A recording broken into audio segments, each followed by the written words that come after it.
Hello students, आप सभी का हमारे यूट्यूब चैनल में हार्दिक स्वागत है। आज के इस वीडियो में बात करेंगे उन स्टूडेंट्स की जिनके किसी भी एग्ज़ाम में, चाहे वो यूजी से रिलेटेड हो या पीजी से रिलेटेड हो या सेमेस्टर एग्ज़ाम ही क्यों ना दिया हो, अगर उनके मार्क्स उनकी उम्मीद के जस्ट विपरीत आए हैं या फिर उनको जितनी उम्मीद थी कि हाँ इतने मार्क्स मेरे आने चाहिए थे और बहुत कम कोटा यूनिवर्सिटी ने मार्क्स उनको दिए हैं, तो उनके पास एक ऑप्शन होता है रिवोल्यूशन फॉर्म का।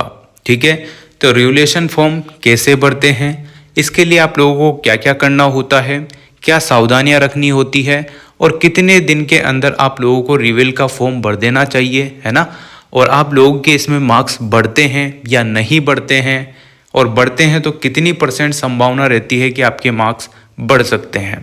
ठीक है, इन सभी मुद्दों पर अपन इस वीडियो में बात करेंगे और आपके दिमाग में जितने भी डाउट चल रहे हैं रिवोल्यूशन फॉर्म से संबंधित, या फेल हो गए हैं, बैक आ गई है या मार्क्स कम है, तो इन सभी मुद्दों में एक ही रामबाण उपाय है, रिवोल्यूशन फॉर्म। ठीक है, तो इसके बारे में विस्तृत जानकारी इस वीडियो में मिलने वाली है, तो वीडियो आप लोग पूरा देखना। और अगर आप लोग चैनल पर नए हैं तो चैनल को सब्सक्राइब, वीडियो को लाइक और बेल आइकन जरूर दबा लीजिएगा। ठीक है, देखिए स्टूडेंट, सबसे पहले बात करते हैं रिवोल्यूशन फॉर्म होता क्या है और कैसे इसको अप्लाई करना होता है।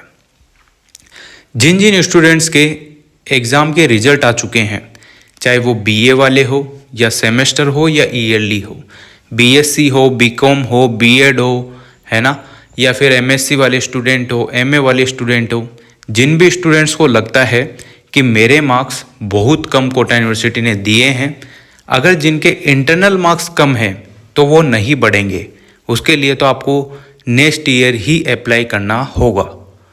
जिनके एक्सटर्नल मार्क्स यानी कि जो कॉफ़ी लिखी है, यूनिवर्सिटी ने कॉफ़ी चेक की है, उसमें अगर आपको लगता है कि कम मार्क्स है तो उसमें बढ़ने की संभावना रहती है। ठीक है, तो जिन स्टूडेंट्स को लगता है कि हाँ मेरे नंबर कम हैं, मुझे उम्मीद है कि आगे वो नंबर बढ़ सकते हैं, या फिर कोटा यूनिवर्सिटी ने मेरे को फेल कर दिया है, मुझे तो पूरी उम्मीद थी, मैं अच्छे से कॉफ़ी लिख के आया था, मैं पास हो सकता हूँ। ठीक है, या फिर ऐसा भी हो सकता है कि मेरे को बैक दे दी है बिना कारण के और मेरे काफ़ी अच्छे एग्ज़ाम किए थे वगैरह वगैरह, बहुत सारे रीज़न हो सकते हैं। ठीक है, तो उस कंडीशन में आप लोगों को रिवोल्यूशन का फॉर्म अप्लाई करना है। रिवोल्यूशन का फॉर्म अप्लाई करने के लिए आप लोगों को सबसे अच्छा तरीका मैं बता रहा हूँ, आप लोग खुद से बिल्कुल भी बढ़ने की कोशिश ना करें। ठीक है, अगर आपको अच्छे से पता है, पहले फॉर्म भर चुके हैं रिवोल्यूशन का, तो ही आप भरें। अदरवाइज़ मेरी तो यही सलाह है कि ई मित्र पर 50-100 रुपये मत देखो, वहीं पर इसको भरवाओ, क्योंकि कोई भी मिस्टेक आपकी नहीं होनी चाहिए। अगर मिस्टेक रह जाती है तो आपके मार्क्स बढ़ने का जोखिम बढ़ जाएगा। बढ़ने का मतलब समझ रहे हो, जोखिम ये होगा, जोखिम बढ़ेगा, मार्क्स नहीं बढ़ेंगे। ठीक है, तो आप लोगों से एक सलाह है, ई मित्र की शॉप पर आप लोग जाएं। अगर आपको अच्छे से भरना आता है तो खुद भरें, नहीं तो ई मित्र की शॉप पर जाएं। अगर आप खुद भरते हैं तो आप लोगों को यहाँ पर कोटा यूनिवर्सिटी की साइट पर चले आना है, एग्ज़ाम एंड रिजल्ट वाले ऑप्शन पर आना है। यहाँ देखो एक ऑप्शन होगा रिवोल्यूशन फॉर्म का।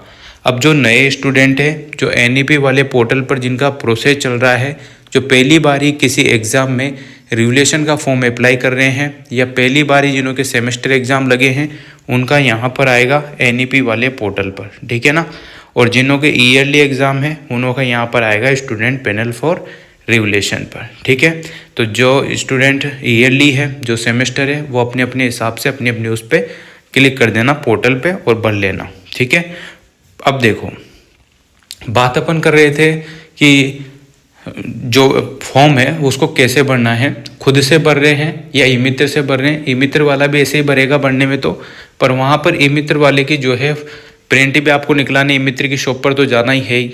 ठीक है, तो आप लोग वहीं से भराएं, और जो भी वो नीड रहती है, जो भी आवश्यकता रहती है, नेट बैंकिंग वगैरह, पैसे वैसे का जो भी है वो आराम से कर देंगे। बस आपको 50-100 रुपये जो भी भरने का फीस रहता है वो देना होता है, आपकी रिस्क ख़त्म हो जाती है वहाँ पर।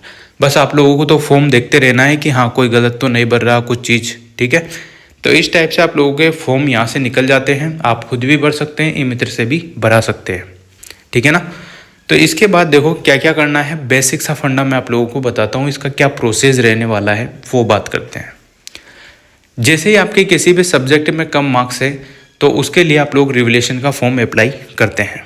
ठीक, रिवैल्यूएशन के फॉर्म में जो भी डिटेल्स भरने में आती है वो आप लोग भर देना। जो जो फॉर्म में भरने में आएगी वो आपसे खुद फॉर्म पूछ लेगा, मतलब नेम, पिता का नेम, किस में मार्क्स बढ़ाने हैं, किसके लिए रिवैल्यूएशन अप्लाई कर रहे हैं, वो सारी चीज़ें वो फिल कर देना। फिल करने के बाद आपको 2 फॉर्म की फ़ोटोकॉपी या वो जो जेरोक्स टाइप रहती है वो निकल जाती है।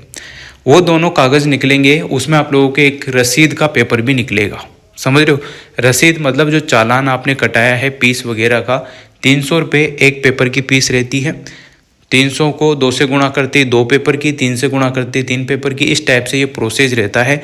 चाहे आप पीजी स्टूडेंट हो, यूजी स्टूडेंट हो, सेमेस्टर वाले हो, सबके लिए 300 रुपये पर पेपर के हिसाब से यहाँ पर रिवैल्यूएशन का फॉर्म फिल होता है। ठीक है, तो जैसे ही आप लोग फॉर्म फिल करते हैं तो 300 रुपये आपके लगते हैं। उनके 2 कागज़, एक आपका फीस का चालान, ठीक, 3 कागज़ ये हो जाते हैं। इसके बाद जो आपकी मार्कशीट आई हुई है नेट वाली, उसकी फ़ोटोकॉपी चल जाती है। अब बहुत सारे स्टूडेंट्स के दिमाग में ये है कि ओरिजिनल मार्कशीट मांगी है सर, तो ओरिजिनल मार्कशीट मांगी है तो इतना तो दिमाग आप खुद भी लगाओ कि ओरिजिनल मार्कशीट नेट के थ्रू थोड़ी ना आएगी, 1 महीने बाद आती है, सबको पता है। तो आप लोग जो नेट वाली मार्कशीट है उसको ही उसमें रख के स्टेपलाइज कर देना उन चारों कागज़ों को। उसके बाद आप लोगों को कुछ नहीं करना है, एक लिफाफा लेना है वाइट कलर का या येलो कलर का भी आता है, वो जो आपकी इच्छा हो जैसा ले लेना। ठीक है, छोटा लिफाफा लेना है। लेने के बाद उसको अच्छे से चिपकू के, ठीक है, मतलब फेविकोल वगैरह गम वगैरह से चिपका के पोस्ट ऑफिस चले जाना है। जो भी आपके नज़दीकी पोस्ट ऑफिस है उसमें आपको जाना है और उस पोस्ट ऑफिस में आपको स्पीड पोस्ट करना होगा। स्पीड पोस्ट अगर नहीं किया आपने, 40 रुपये या 50 रुपये स्पीड पोस्ट के लगते हैं। अगर वो नहीं किया आपने तो ये मान के चलो कि 1 साल में भी आपका डाकघर के थ्रू जो भी आपका लिफाफा है वो 1 साल में भी लग सकता है, 1 दिन भी लग सकता है, 2 दिन भी लग सकता है। स्पीड पोस्ट का मतलब ये होता है कि बहुत जल्दी आप लोगों का जो भी है, जो भी आपने लिफाफे में पैक करके भेजा है, वो जिस पते पर भेजना चाहते हैं वहाँ पहुँच जाएगा जल्दी। इसलिए स्पीड पोस्ट करें, क्योंकि आप लोगों के जो फॉर्म भरने का और ये सबमिट कराने का टाइम होता है 15 दिन। ठीक है, उसी के अंदर आपको फॉर्म भरना है, उसी के अंदर आप लोगों को सबमिट कराना होता है ये hard copy by speed post. और आप लोगों को जो लिफाफा मिलेगा, जो लिफाफा आप लेंगे, उसके ऊपर क्या क्या लिखना है वो देखो। जैसे आपने लिफाफा लिया उसके बाद आप लोगों को उसके ऊपर लिखना है परीक्षा नियंत्रक। देखो यहाँ लिखा रहा है परीक्षा नियंत्रक, कोटा विश्वविद्यालय, MBS मार्ग, कबीर सर्किल के पास, कोटा। कोटा के पिन कोड हैं 324005।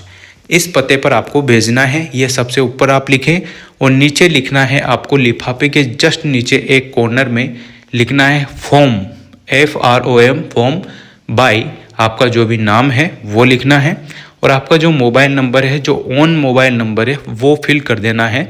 अगर आप अपना एड्रेस लिखना चाहें तो लिख दें, नहीं लिखना चाहे तो कोई दिक्कत नहीं है। ठीक है, ये चीज़ लिखने के बाद उस लिफाफे को स्पीड पोस्ट कर देना होता है।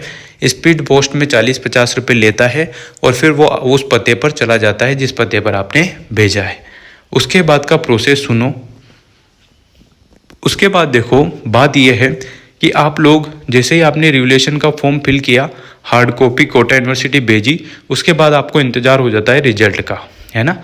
तो देखो आप रिजल्ट का इंतज़ार करते हैं पर रिजल्ट इतना जल्दी रिवैल्यूएशन का नहीं आता है, उसके लिए टाइम लगता है। जो आपके सप्लीमेंट्री का एग्ज़ाम होना है उससे पहले रिवैल्यूएशन का रिजल्ट आ जाता है। ठीक है, अब देखो जैसे आप लोगों का स्पीड पोस्ट किया, 15 दिन का टाइम सब बच्चों के लिए है वहाँ पर। उसके बाद 15 दिन का टाइम उनको देखने में लगता है कि किस किस का क्या क्या चीज़ें हैं, वो सारा प्रोसेस में जाता है। फिर 1 महीना और लगता है जिसमें आप लोगों के रिजल्ट बनते हैं, डबल से आपकी कॉफ़ी चेक की जाती है, सब चीज़ होती है ना। और उसमें संभावना कितनी रहती है आपके मार्क्स बढ़ने की। जैसे ही वो कॉफ़ी वॉफ़ी चेक करते हैं उसके बाद रिजल्ट आता है। ठीक है, तो इसमें 2-2.5 महीने का टाइम लग जाता है।